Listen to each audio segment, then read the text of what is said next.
Hello everyone, আজকে আবার একটা নতুন রেসিপি নিয়ে তোমাদের সাথে চলে এসেছি। আজকে আমি আমার স্টাইলে ধোসা বানাতে চলেছি। তো চলো রেসিপিটা স্টার্ট করা যাক। ধোসার পুরটা রেডি করার জন্য কড়ায় জল বসিয়ে তাতে কপি আর আলুটা সিদ্ধ হতে দিয়ে দিলাম। সবসময় সবজিগুলোকে একটু গরম জলে ধুয়ে নেওয়াই ভালো, আর আমি সেটা সবসময়ই করে থাকি। আরে না না, আমি অত বড়ও রাঁধুনি নই, কিন্তু মেসে নিজেকেই তো রান্না করে খেতে হতো, তাই বললাম আর কি।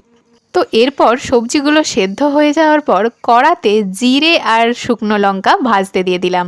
আর ওদিকে তো দেখিয়ে দিয়েছি, মা অলরেডি চাল বাটা ডাল বাটাগুলো করেই রেখেছিল। এরপর জিরে আর শুকনো লঙ্কাটা হালকা হালকা ভাবে ভাজা হয়ে গেলে যে গন্ধটা বেরোবে, তারপরেই তোমরা তুলে নেবে সেটাকে চটাপট হামাল দিস্তাতে। তারপর ঢাক পেটানোর মতো হামাল দিস্তায় তাদেরকে ফেলে ভালো করে গুঁড়ো করে নিতে হবে।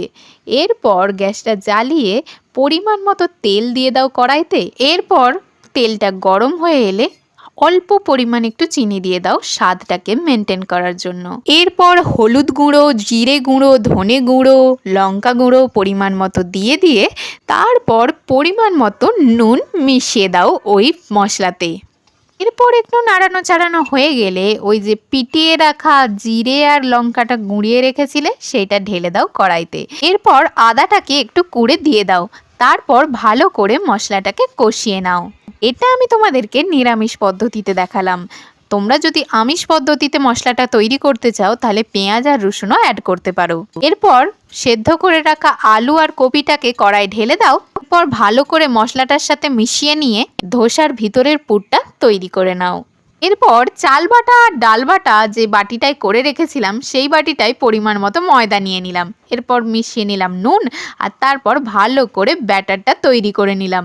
এরপর তাওয়াইটা গ্যাসে বসিয়ে কিছুক্ষণ গরম হতে দিয়ে সাদা তেলটাকে ভালো করে তেজপাতা দিয়ে তাওয়াতে স্প্রেড করে নিলাম।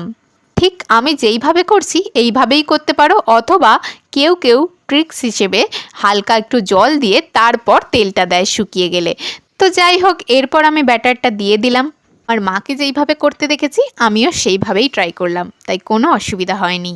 ও হ্যাঁ, বলতে ভুলে গেছি, পুরটাতে কিন্তু টমেটো আর লঙ্কা কুচি অ্যাড করো। টেস্টটা ঝাল ঝাল হলে আরো ভালো লাগবে। ধোসাটা তৈরি হয়ে গেলে করে রাখা পুরটা তার মধ্যে দিয়ে সস দিয়ে তোমরা মুড়ে নিতে পারো একেবারেই।